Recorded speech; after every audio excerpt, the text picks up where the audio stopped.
The courtroom felt like a place where time had stopped breathing. The walls stood tall and silent, like they had seen thousands of lives rise and fall, but today it felt like they were watching me, judging me, waiting to see if I would break or become something unshakable. My name is Alyra Vance, and I stood there alone, facing the woman who had spent years trying to erase me from existence. She stood across from me, calm, composed, perfectly dressed, like a woman who had already won. Her eyes carried that same cold confidence I had seen every day since she entered my life, the confidence of someone who believed power could rewrite truth, and today she believed she would finally finish what she started. The judge adjusted his glasses slowly, his face unreadable, his presence heavy, like he carried the weight of every decision he had ever made, and in this moment my entire future rested in his hands. The lawyer beside my stepmom began speaking, his voice smooth, controlled, every word carefully chosen to shape a story that painted me as unstable, broken, dangerous. He spoke like he knew me, like he had lived my life, like he understood my pain, but everything he said was a lie, carefully crafted, perfectly delivered, designed to destroy me. In front of everyone watching, I could feel the eyes on me, people whispering, silently judging, deciding who I was without knowing anything about me. And for a moment, just a brief moment, I felt that old familiar feeling rising inside me. The feeling of being small, of being powerless, of being trapped in a story I did not write. But I did not move, I did not react, because I had learned something in the years she tried to break me. Reacting gives them power, silence takes it away, and today I was not here to defend myself with emotions, I was here to destroy every lie with truth. As the lawyer continued speaking, I drifted back into memories that felt like they belonged to a different life, a life where I was not standing in a courtroom fighting for my existence, but running freely through hallways of a home filled with warmth and laughter. My father was everything to me. He was strong, confident, respected, a man who built his empire from nothing and carried me with him through every step of his journey. He used to look at me like I was his greatest achievement, like nothing in this world mattered more than my happiness, and in those moments I believed life would always feel that safe, that secure, that unbreakable. But life does not warn you before it changes, it does not prepare you before it takes everything you thought would last forever and replaces it with something you never expected. The day he brought her into our lives, I remember standing at the top of the stairs watching her smile. It was warm, inviting, perfect, the kind of smile that makes people trust you instantly. Her name was Alyra Vance, and from the very first moment, she knew exactly who she needed to be. She spoke softly, she moved gracefully. She looked at my father like he was her entire world, and he believed her completely. At first, I tried to believe it too. I wanted to believe that maybe life was giving us a second chance at happiness. Maybe she could fill the emptiness that had been left behind after my mother passed away. Maybe we could become something like a real family again, and for a while it felt that way. Dinners were filled with laughter, conversations flowed easily, and she treated me with kindness, calling me her daughter, making me feel like I belonged again. But something about her kindness felt too perfect, too controlled, like it was being performed instead of felt, and slowly, almost invisibly, things began to change. Her compliments turned into subtle criticisms, her warmth turned into quiet distance, and her attention shifted from love to control. She started correcting me in front of others, pointing out my flaws, questioning my decisions, making small comments that seemed harmless, but slowly chipped away at my confidence. Every time I tried to speak to my father about it, she would twist the situation so perfectly that I ended up looking like I was overreacting, like I was imagining things, like I was the problem. And because I loved him, because I did not want to create conflict, because I did not want to risk losing the happiness he had found, I stayed silent. That silence became my prison. As months turned into years, her control grew stronger. She monitored everything I did, who I spoke to, where I went, what I wore. She created rules that only applied to me. She built a world where I was constantly being watched, constantly being judged, constantly being reminded that I did not truly belong. And still I said nothing, because I believed things would get better. Because I believed she would change. Because I believed my father would see the truth. But I was wrong. The night my father died was the night everything shattered. The house that once felt alive became empty, cold, lifeless, and in that silence the truth finally revealed itself. She did not cry the way someone who lost love cries. She did not break the way someone who lost everything breaks. Instead, she remained calm, controlled, almost like she had been waiting for this moment. That was the night she stopped pretending. The next morning, everything changed. She took control of the house, the accounts, the decisions. She moved through everything with precision, removing my access, cutting me off, isolating me from anything that once belonged to me. And when I tried to question her, when I tried to understand what was happening, she looked at me with a coldness I had never seen before and said, "You were never meant to have any of this." Those words stayed with me. They echoed in my mind every single day. She began telling people I was unstable. She began creating a narrative where I was the problem, the threat, the liability. She spoke to family, friends, business partners, painting a picture of me that was completely false, but so convincing that people started believing it. They looked at me differently. They spoke to me differently. They treated me like I was someone they did not recognize. And slowly, I began to disappear. Not physically, but emotionally, mentally. I started losing myself, questioning everything, doubting my own reality, wondering if maybe she was right, maybe I was the problem, maybe I was broken. But deep inside there was something that refused to accept that, something that held onto the truth, something that knew this was not who I was. And that something became my strength. Instead of breaking completely, I started observing, I started listening, I started paying attention to everything she said, everything she did, every mistake she made. I stopped reacting to her words and started learning from them. I stopped trying to fight her directly and started preparing for something bigger, something stronger, something that would not just defend me but completely expose her. Every night, while she believed I was defeated, while she believed I had accepted my place, while she believed she had already won, I was planning, I was gathering evidence, I was building a case stronger than anything she could imagine. Because I knew one thing. This moment would come. This courtroom, this trial, this fight for truth. And when it did, I would be ready. The lawyer's voice pulled me back into the present as he finished his argument, confidently sitting down like the case was already decided, like I had already lost. The judge turned his attention to me, his expression calm but curious, and asked if I had anything to say. That was the moment everything shifted. I felt my heartbeat slow down, not with fear, but with clarity, not with doubt, but with certainty. This was the moment I had been preparing for. This was the moment where silence would no longer protect me. This was the moment where truth would finally be heard. I lifted my head and looked directly at him, then at her, and for the first time in years I allowed myself to speak, not as the broken girl she tried to create, but as the person I had become through everything she put me through. My voice was steady, controlled, powerful. And as I began to speak, I could feel the entire room change. The moment I opened my mouth, it felt like the entire room leaned closer, as if every person inside that courtroom could sense something was about to change, something they were not expecting, something that would break the perfect story that had just been told about me. I did not rush my words. I did not let emotion take control. Instead, I spoke slowly, clearly, with a calm that came from years of being silenced and finally understanding the power of truth. I said, "You have heard a version of me that was created, carefully shaped and repeated until it sounded real, but what you have not heard is the truth of what actually happened behind closed doors in the house where I was supposed to feel safe."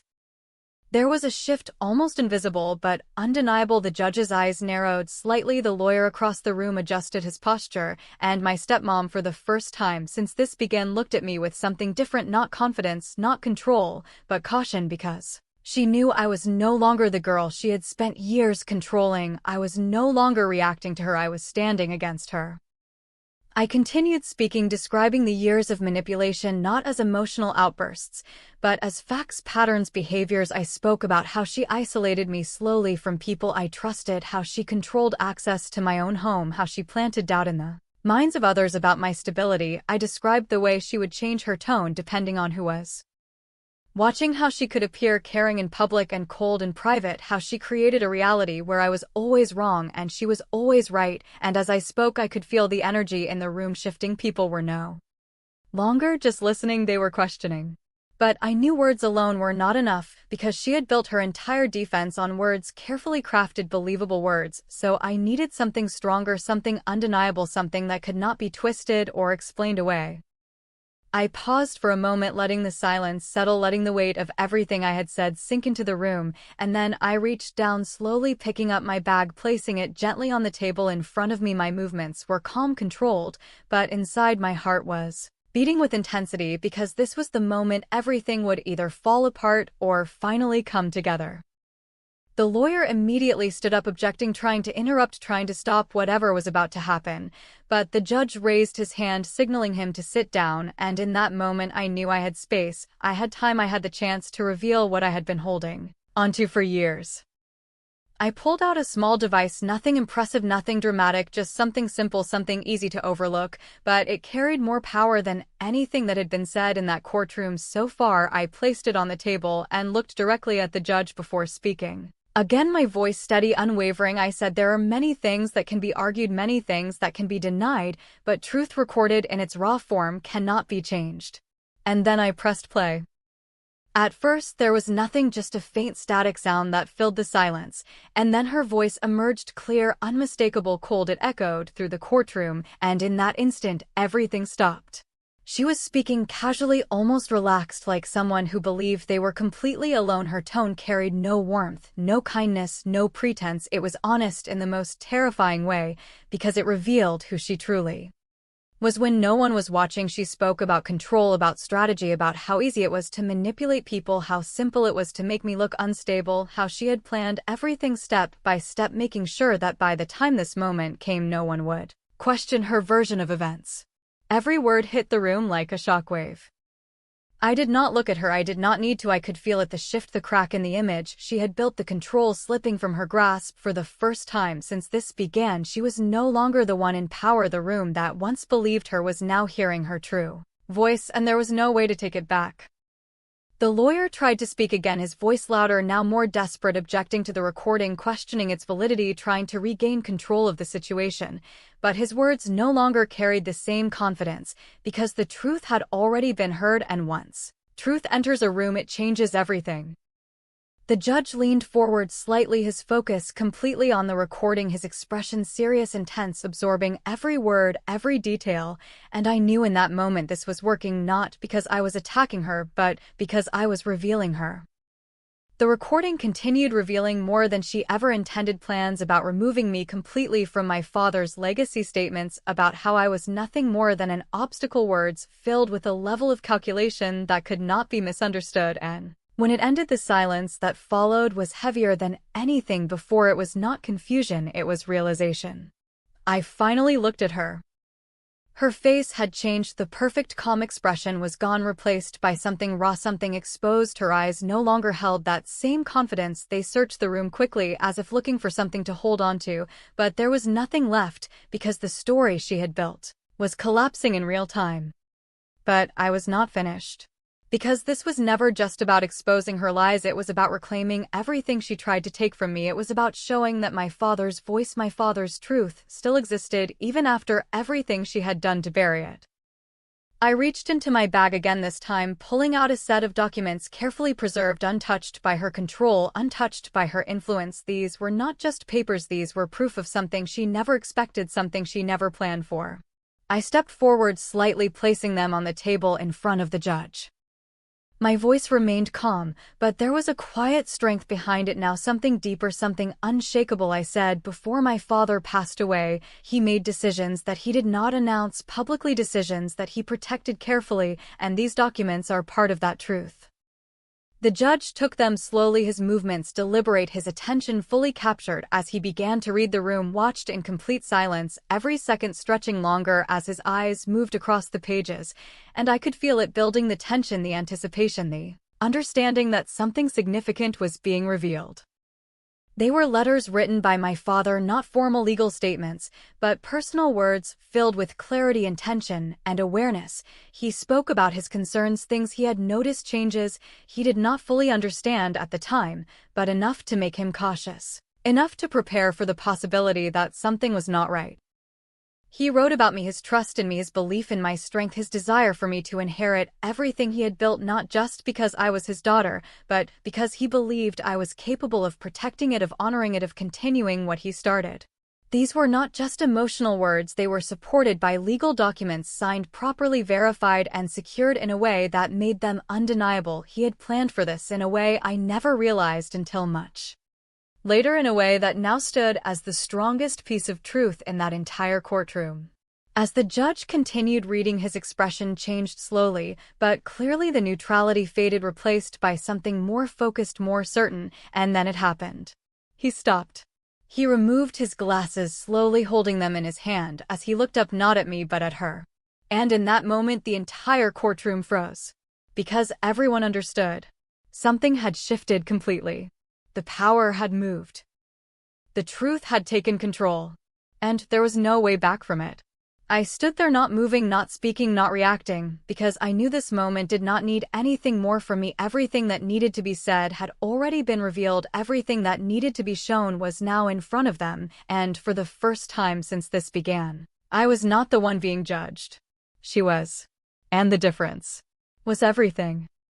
The silence that followed felt heavier than anything that had come before. It was not the kind of silence filled with doubt or confusion. It was the kind that settles in when the truth becomes undeniable, when every illusion falls apart and leaves nothing behind to hide. Within, the judge remained still for a moment, holding those documents in his hand, his eyes no longer neutral, no longer distant, but focused, sharp, aware of the weight of what he had just read. And in that moment, the entire courtroom seemed to hold its breath, waiting for what would come next.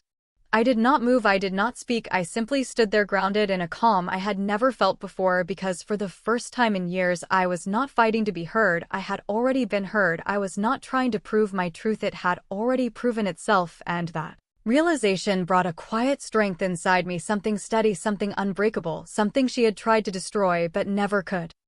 Across the room, my stepmom stood frozen, her posture still elegant, but no longer powerful. Her expression no longer controlled. The mask she had worn for so long had finally cracked, and what remained underneath was something raw, something desperate. Her eyes moved, quickly searching the room, searching for support, for belief, for anything that could restore what she had lost. But there was nothing left, because once truth is revealed, there is no place left for lies to stand. Her lawyer attempted to recover, stepping forward, speaking again, but his voice no longer carried the same authority. It was thinner, uncertain, like he knew the ground beneath his argument had disappeared. He questioned the interpretation of the documents. He tried to shift focus, he tried to create doubt, but it was too late. The room had already changed, the energy had shifted, and no amount of words could reverse what had already been seen and heard.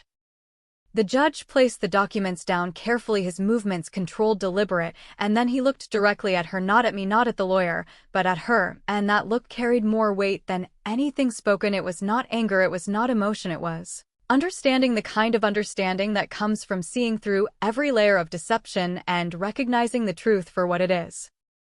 When he finally spoke, his voice was calm but firm, each word clear, each sentence carrying finality. He spoke about the evidence, the recording, the documents, the consistency between them, the pattern that had been established not through emotion but through facts, and as he spoke, it became clear to everyone in that room that the story she had built was no longer holding together.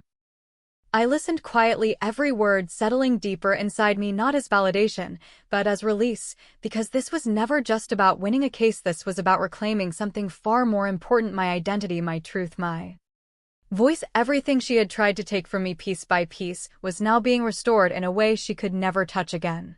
The ruling came not as a shock, but as a confirmation of everything that had already unfolded. The judge ruled in my favor completely and without hesitation. Every claim made against me dismissed, every attempt to label me unstable rejected, every piece of my father's legacy returned to me legally and fully protected in a way that ensured no one could ever manipulate it again. But even as those words were spoken, I realized something important. The victory was not in the legal decision. The victory had already happened the moment the truth was heard, the moment I stood up and spoke, the moment I refused to remain the person she tried to create. She reacted, then finally unable to hold herself together any longer, her voice rising, her composure breaking as she tried to speak over the judge, trying to deny everything, trying to reclaim control.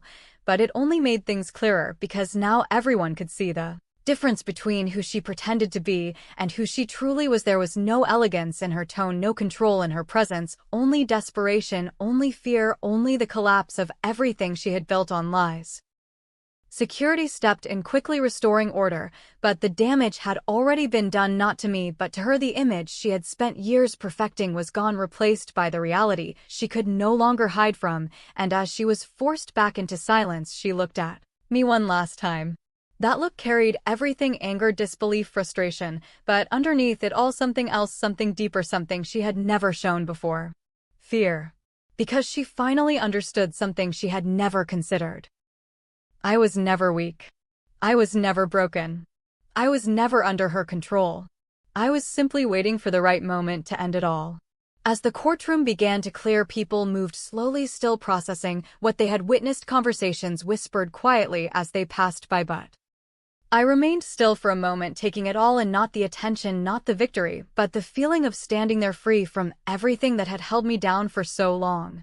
When I finally turned and walked toward the exit, each step felt lighter, not because my problems had disappeared, but because I had faced them fully and walked through them without losing myself. The doors opened and sunlight poured in, warm, bright, real, and as I stepped outside, it felt like the first breath of a new life.